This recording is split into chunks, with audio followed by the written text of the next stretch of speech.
Hey everybody, I'm Riot Brightmoon, here for the gameplay team on League of Legends, and I am thrilled to welcome you all to Season 2022. Let's get things started with a quick recap of the changes we made this preseason.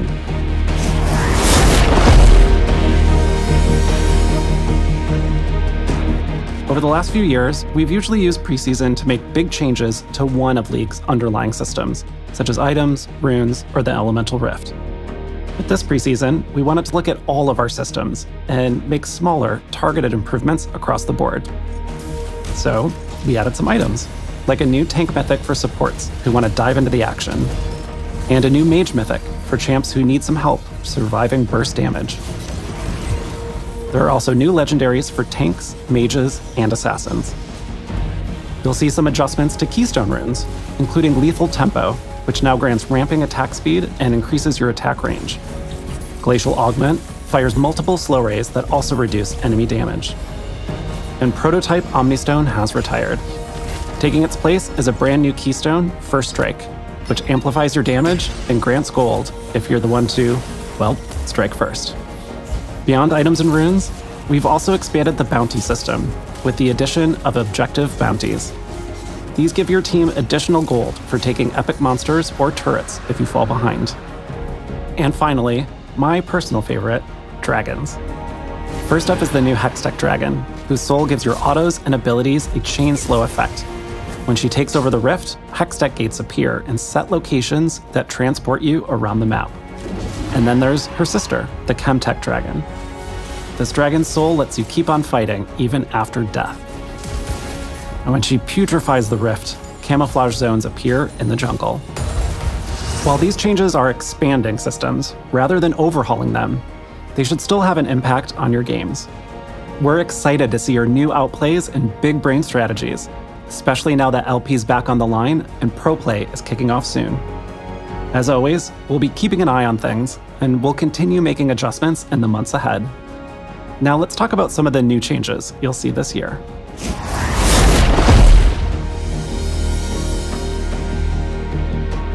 We've been talking about creating more ways to express your personality and achievements as League players for a while now.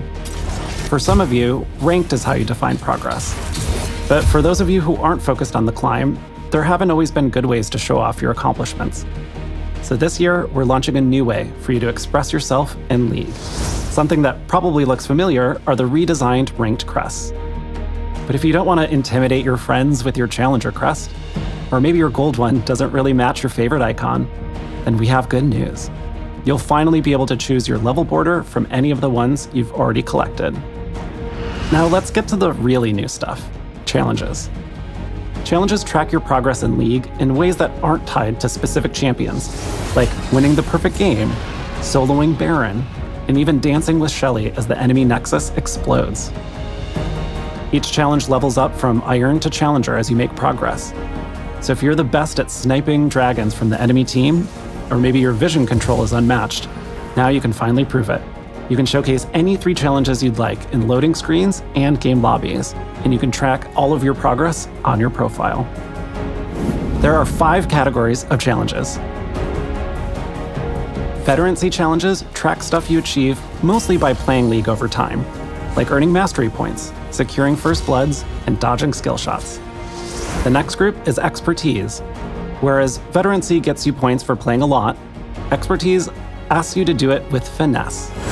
This includes mechanical and technical skills, like dodging multiple skill shots in a row, fully stacking Magi's before 20 minutes, or stealing the enemy jungler's buffs. Teamwork and strategy challenges reward you for mastermind plays and working together as a team. Winning games with an open nexus, getting kills by roaming, and winning clash games are all good examples. If you like showing off the things you've collected, or maybe you just take pride in being a completionist, then the collection category is for you. Collection challenges include things like unlocking skins and summoner icons, rekindling Eternals, and even progressing through other challenges. And finally, imagination challenges track some of the more unique things you do in League. Hitting snowballs in ARAM, surviving a fight with a single digit of health, and taking down enemies in their own fountain are just a few examples. Like with individual challenges, your performance in each category also ranks up, from Iron to Challenger. So if you swear you're a mechanical god with moves like Mako, now you have a way to prove it. In addition to these 5 categories, there are also legacy challenges, which are earned by being part of historic league moments or are only progressible during set periods of time. Some challenges track your progress within each season, and there's even one that shows if you're a battle-scarred player who's been here since beta. The progress you make across all challenges feeds into your challenge crystal, which upgrades as you go. Certain challenges also come with regional leaderboards, which work a lot like the ranked ones. There's a limited number of Grandmaster and Challenger slots, so you'll need to keep making progress to hold on to that rank. Finally, you can show the world you've completed some of the more difficult challenges with titles, which are earned when you hit certain milestones. For example, winning a lot with an open nexus will earn you the title The Comeback Kid. Other titles include KDA Player, Flame Horizon, and Unkillable Demon King. All of the identity changes will be rolling out over the next few months, and we'll continue adding more new challenges throughout the year. Before I go, I've got a quick note to share with you on Ranked this season. Last year, we softened the Ranked reset so that you'd start closer to where you ended the year before. But it ended up being a little bit too soft. Some of you who dove headfirst into Ranked started losing more LP than you were gaining because your rank overtook your MMR too quickly. And that sucks.